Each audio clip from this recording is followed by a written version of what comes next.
നമുക്കിന്ന് ഒരുപാട് ഓപ്ഷൻസ് ഉണ്ട് യൂട്യൂബിൽ. താഴോട്ട് സ്ക്രോൾ ചെയ്ത് പോയി കഴിഞ്ഞാൽ നിങ്ങളുടെ സ്പെസിഫിക് ടേസ്റ്റിന് സൂട്ടാവുന്ന തരത്തിലുള്ള ഒരുപാട് കണ്ടന്റ് നിങ്ങൾക്ക് കാണാൻ കഴിയും. അതുകൊണ്ട് തന്നെ ഒരു യൂട്യൂബർ ഇന്ന് നേരിടുന്ന ഏറ്റവും വലിയ വെല്ലുവിളിയാണ് ഷോർട്ട് അറ്റൻഷൻ സ്പാൻ.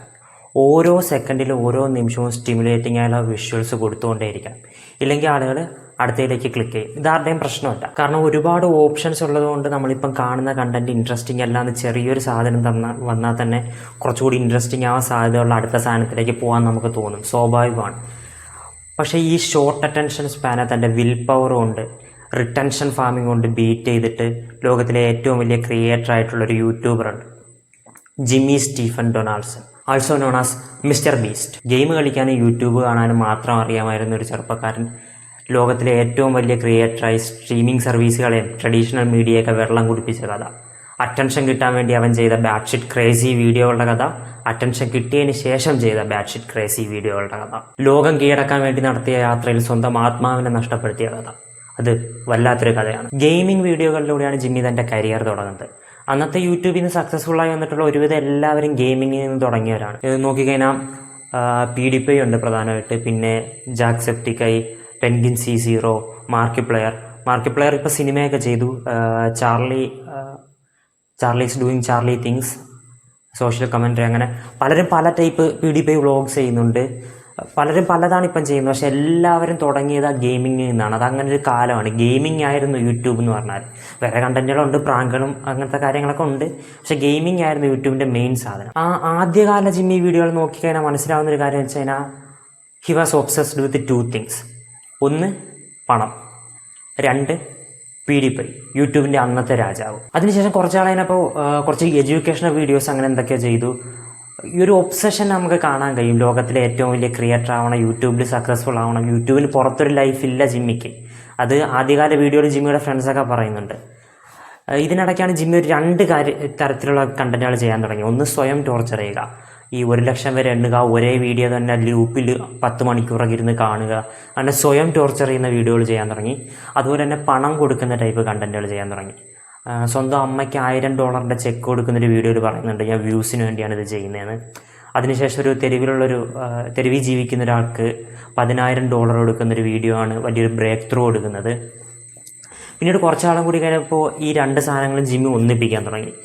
സ്വയം ടോർച്ചർ ചെയ്യുന്നതിന് പകരം തൻ്റെ സുഹൃത്തുക്കളെ കൂടി ടോർച്ചർ ചെയ്യാൻ തുടങ്ങി. ഈ ടോർച്ചറിനെ അതിജീവിച്ച് അവസാനം വരെ നിൽക്കുന്ന ആൾക്കൊരു വലിയ ക്യാഷ് പ്രൈസോ ഒരു സ്പോർട്സ് കാറോ അങ്ങനെ എന്തെങ്കിലും സമ്മാനമായിപ്പെടും. അതാണ് പീക്ക് മിസ്റ്റർ ബീസ്റ്റ് എറ ഇൻ മൈ ഒപ്പീനിയൻ. പിന്നെ പതിയെ വ്യൂസ് കൂടാൻ തുടങ്ങി, സബ്സ്ക്രൈബേഴ്സ് കൂടാൻ തുടങ്ങി. അതിനനുസരിച്ച് കണ്ടന്റുകൾ വലുതാവാൻ തുടങ്ങി. മത്സരാർത്ഥികളുടെ എണ്ണം കൂടി, സമ്മാനങ്ങളുടെ എണ്ണം കൂടി, പ്രൊഡക്ഷൻ ക്വാളിറ്റി കൂടി. പക്ഷേ ഇതിനനുസരിച്ച് വേറൊരു കാര്യം നഷ്ടപ്പെടാൻ തുടങ്ങി. അതായത് നമുക്ക് ഈ കണ്ടസ്റ്റൻസുമായിട്ടൊരു കണക്ഷൻ ഉണ്ടായിരുന്നു. കുറച്ച് പേര് മാത്രം മത്സരിക്കുമ്പോൾ. ഇത് ഈ 100 പേര് 1000 പേരൊക്കെ മത്സരിക്കുമ്പോൾ ഒരാളുമായിട്ടൊരു കണക്ഷൻ കിട്ടില്ല. ഒരാൾ ജയിച്ചാലോ തോറ്റാലോ നമുക്കൊരു ഇമോഷണലായിട്ടൊരു സാധനം കിട്ടില്ല. ഏതൊരു വീഡിയോയിൽ എനിക്ക് തോന്നുന്നു ബീസ്റ്റ് ഗെയിംസ് ആണെന്ന്, ഇതിനകത്തൊരു പയ്യൻ ഭയങ്കര ഇൻട്രസ്റ്റിംഗ് ആയിട്ട് എന്തോ പറയുന്നുണ്ട്. പക്ഷേ പിന്നെ അവൻ ആ വീഡിയോ കാണേയില്ല.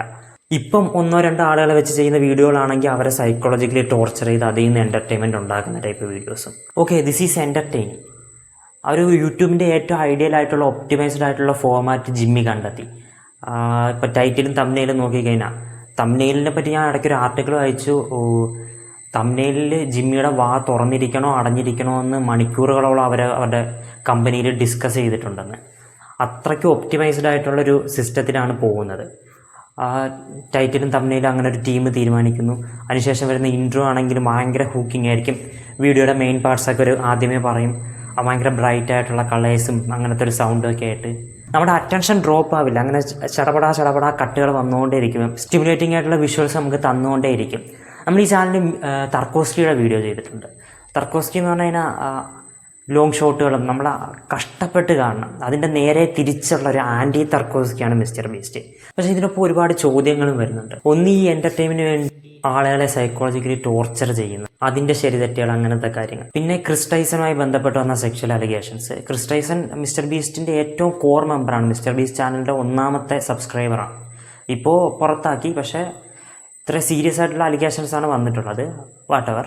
പിന്നെ മിസ്റ്റർ ബീസ്റ്റ് അതുമായി ബന്ധപ്പെട്ട് വന്ന വിവാദങ്ങൾ. പിന്നീട് മിസ്റ്റർ ബീസ്റ്റിലെ ഫോർമർ എംപ്ലോയീസ് പല വീഡിയോകളും ഫേക്ക് ആണ്, സ്റ്റേജ്ഡ് ആണ് എന്ന് പ്രൂവ് ചെയ്തത്. I think most of them are true. പക്ഷേ ഈ വീഡിയോന്റെ പോയിന്റ് എന്ന് പറയുന്നത് മിസ്റ്റർ ബീസ്റ്റ് ഒരു പാഠപുസ്തകമാണ്, ഒരു ടെക്സ്റ്റ് ബുക്കാണ്. യൂട്യൂബിൽ സക്സസ്ഫുൾ ആവണം, ഒരു കരിയർ വേണമെന്ന് ആഗ്രഹിക്കുന്നവർക്ക് ജിമ്മിയാണ് പഠിക്കാൻ പറ്റിയ ഏറ്റവും നല്ല ഉദാഹരണം. ജിമ്മിയുടെ ഇന്റർവ്യൂകൾ, ജിമ്മിയുടെ വീഡിയോകൾ കണ്ടു കഴിഞ്ഞാൽ മനസ്സിലാവും എങ്ങനെയാണ് ആളുകളെ പിടിച്ചിരുത്തേണ്ടത്, എന്താണ് യൂട്യൂബിന്റെ രീതി എന്നത്. ഇതൊക്കെ മനസ്സിലാക്കാൻ കഴിയുന്ന ഒരു പാഠപുസ്തകമാണ് ജിമ്മി എന്ന് പറയുന്നത്. Now I have A question for you. Is mister beast the last peak of mono culture? ഈ സാധനം എനിക്ക് ആദ്യം തോന്നുന്നപ്പോൾ എന്താ പറയുക, ഞാനൊരു ഏകദേശം 2 വർഷം എറണാകുളത്തൊരു DJ പാർട്ടിക്ക് ലൈറ്റ് ആൻഡ് സൗണ്ട് ഓപ്പറേറ്റർ ആയിരുന്നു. അപ്പോൾ ഈ പരിപാടിക്ക് വരുന്ന ആളുകൾ ഇങ്ങനെ വന്നിട്ട് ഓരോ പാട്ടുകൾ, ഈ പാട്ടിടാൻ പറയുമോ അങ്ങനെയൊക്കെ പറയും. ഞാൻ ചിലപ്പം DJ ആർട്ടിസ്റ്റുകളുടെ അടുത്ത് പറഞ്ഞോടും. സംഭവം എന്താണെന്ന് വെച്ച് കഴിഞ്ഞാൽ ഇങ്ങനെ വരുന്നത് ഈ മെജോറിറ്റി പാട്ടുകളും എനിക്കറിയില്ല. പക്ഷേ പരിപാടി കഴിഞ്ഞ് ഞാൻ നോക്കാൻ നേരത്ത് ഇതിനൊക്കെ ഒരുപാട് വ്യൂസ് ഉണ്ടാവും, ഭയങ്കര അടിപൊളി പാട്ടുകളുമായിരിക്കും. ഞാൻ ആദ്യം വിചാരിച്ച എൻ്റെ പ്രശ്നമായിരിക്കും. പക്ഷേ ഞാൻ അതിനുശേഷം DJ ആർട്ടിസ്റ്റുകളോട്, പാട്ടുകാരോട്, ഡാൻസുകാരോട്, സൗണ്ട് ആൻഡ് ലൈറ്റ് വർക്കിന് പോകുന്നവരോട്, മിമിക്രിക്കാരോട് ഒക്കെ ചോദിച്ചു. അവർക്ക് ഈ തൊഴിലുമായിട്ട് നടക്കുന്ന ആളുകളാണല്ലോ.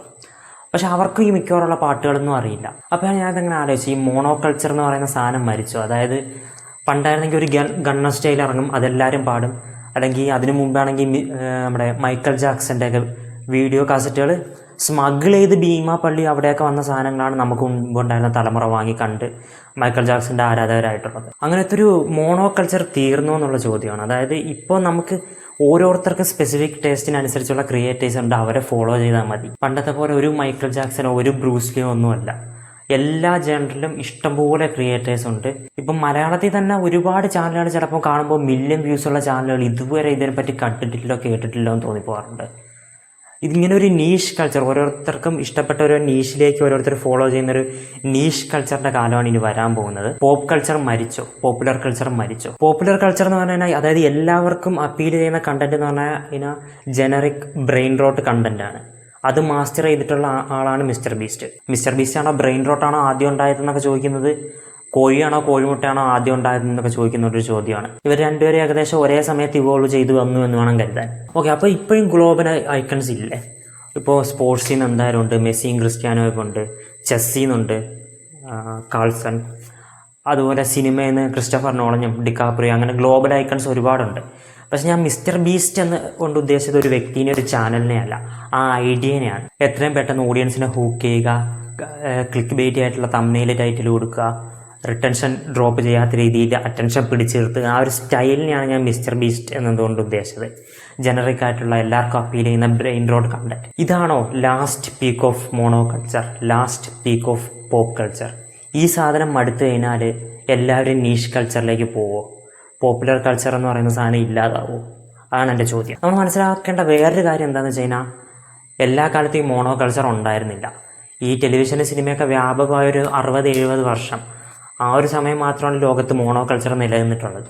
അതിനു മുമ്പ് എന്ന് പറഞ്ഞു കഴിഞ്ഞാൽ ഒരു ഗ്രാമത്തിൽ നടക്കുന്ന കാര്യം 5 കിലോമീറ്റർ അപ്പുറം നടക്കുന്ന ഗ്രാമത്തിൽ അറിയലുണ്ടാവില്ല. ഒരു നഗരത്തിൽ നടക്കുന്ന കാര്യം കുറച്ച് അകലെയുള്ള വേറൊരു നഗരത്തിൽ അറിയലുണ്ടാവില്ല. വല്ലപ്പോഴും വല്ല സഞ്ചാരികളോ വ്യാപാരികളോ ഒക്കെ അതിലേക്ക് സഞ്ചരിക്കുമ്പോൾ അവരായിരിക്കും ന്യൂസ് അങ്ങോട്ടും ഇങ്ങോട്ടും കൊടുക്കുക, അവരുടെ പേഴ്സണൽ ബയാസ് കൂടി ഉൾപ്പെടുത്തിയിട്ട്. അങ്ങനത്തെ ഒരു ഐസൊലേറ്റഡ് കൾച്ചറായിരുന്നു എല്ലാ കാലത്തും ഉണ്ടായിരുന്നത്. ഈ ഒരു 60 വർഷമാണ് പോപ്പുലർ കൾച്ചർ എന്ന് പറഞ്ഞ സാധനം ഉണ്ടായിരുന്നത് ഹ്യൂമാനിറ്റിയുടെ ഹിസ്റ്ററി നോക്കിക്കഴിഞ്ഞാൽ. പക്ഷേ ഇനി വരാൻ പോകുന്നത് വേറൊരു ടൈപ്പ് സാധനമാണ്. ഇപ്പോൾ നിങ്ങളൊരു ഗെയിമിംഗ് കണ്ടൻറ്റ് കാണുന്ന അങ്ങനത്തെ കമ്മ്യൂണിറ്റീസ് ആയിരിക്കുന്ന ആളായിരിക്കും. പക്ഷെ നിങ്ങളുടെ അപ്പുറത്തെ വീട്ടിലുള്ള ആൾ ഡാൻസ്, പാട്ട് അങ്ങനത്തെ കമ്മ്യൂണിറ്റികളായിട്ട് ഇടപെടുന്ന അങ്ങനത്തെ ഒരാളായിരിക്കും.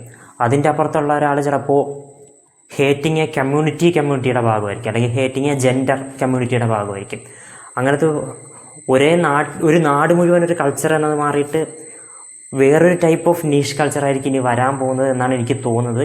എന്താണ് നിങ്ങളുടെ അഭിപ്രായം? പോപ്പുലർ കൾച്ചർ മരിച്ചോ? മിസ്റ്റർ ബീസ്റ്റ് ആണോ പോപ്പുലർ കൾച്ചറിൻ്റെ അവസാനത്തെ പീക്ക്?